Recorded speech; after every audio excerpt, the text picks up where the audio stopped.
So I started playing netball at school, and my parents always took me to lots of different sporting things, whether that was swimming, football.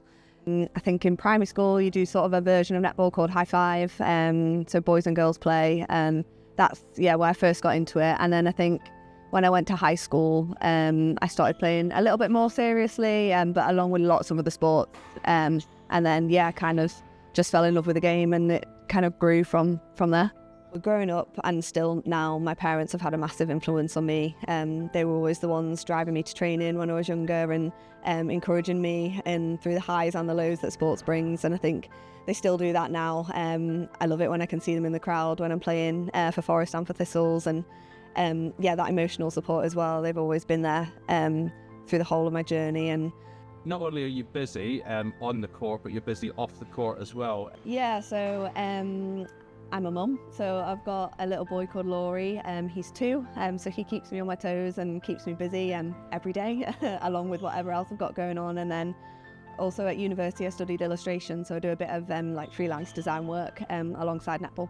Anyone that's had a child know it's life-changing, and in the best way, as well as in some challenging ways as well. And I think over the last 2 years, and as well during my pregnancy and stuff, it's been a real eye-opener into family life and how that's changed things, and the changes I'll had to make as an individual, as well as people chipping in around me to help raise Laurie, and to also continue to play my netball on. Well, first of all, the sleep deprivation's quite a big one.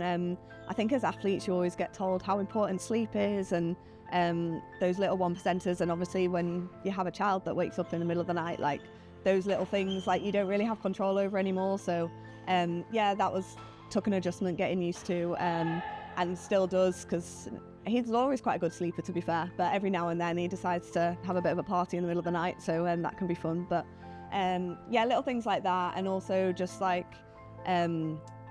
priorities have changed, family, and he comes first. Just my mindset, I guess, has sort of shifted since having Laurie, and I think that's actually also had a positive impact on my netball. I think it's made me a lot more relaxed, and I think I'm playing some of my better netball that I've played across my career over the last 2 years, just because my priorities have changed, and I've been able to have a bit of a better life balance and focus on other things.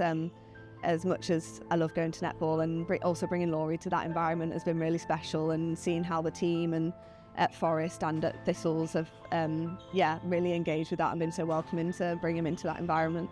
And I guess having Laurie there to potentially view you, maybe in the summer. I mean, how amazing a carrot and then the stick is up here.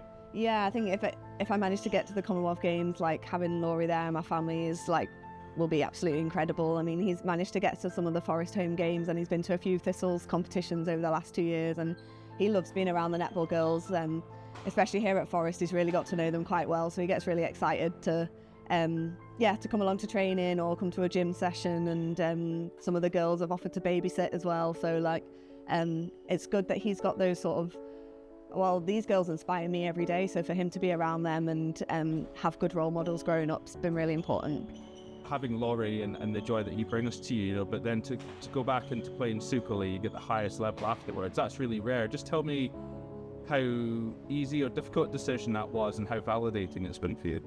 Yeah, I think I always knew I didn't want netball to stop me having a family, and when I did fall pregnant, vice versa, I didn't want having a family to stop me playing netball as well, because I was still enjoying my netball. So I think at that point it was in my head that I wanted to get back and play netball if I could, but also at that point I don't think I was a bit naive in sort of the change to your body that pregnancy and birth does have. So I didn't know if I was going to be able to, which became a reality when I fell pregnant. But it definitely has been tough getting back on court, but it's also been quite rewarding as well, and I've been surrounded by such supportive people in family, friends, and I don't think your body ever quite goes back to how it was before after having a baby, but just to embrace kind of that, the new me, and I'm a mum now, and embracing that, and that's part of who I am.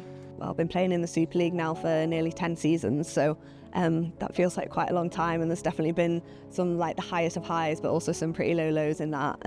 Obviously dealing with injury, had a few ankle injuries, so getting back from those, but I think as I've got older and progressed with my netball, I think I've learned quite a lot on those periods of time away from the court as well. So when I fell pregnant as well, that was quite a large period like away from a netball court, and my faith's always been really important to me, and it's always been something that's grounded me as well. And I think there's a bigger picture, and that I'm loved despite my performance, not because of it, is something that really helps me keep going with what I do. What does it mean to represent Scotland? You know, a lot of people talk about it, not everyone gets to do it.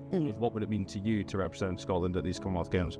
It would mean like a lot to me to represent Scotland at this Commonwealth Games. My dad's a true Scotsman. He grew up in Glasgow, and every time I've represented Thistles, to see them in the crowd, like that moment and singing the national anthem, like, yeah, it's very, very special. So I'd love to be able to go out there in front of a home crowd at the Commonwealth Games and be part of that team. So putting in a hard shift to try and get selected for that this summer. The Commonwealth Games is a massive competition for netball. Obviously it's not in the Olympics, so it's one of the biggest events in the netball calendar along with the World Cup. So not just having a Commonwealth Games, but to have a home Commonwealth Games in Glasgow is a real big deal for netball this year. The Hydro in Glasgow is an incredible venue. I've not played there before, but hoping I'll get that opportunity this summer. And I think to fill it with so many Scottish fans as well is going to be something very exciting, and Scottish fans always bring the noise, so the atmosphere in there is going to be incredible.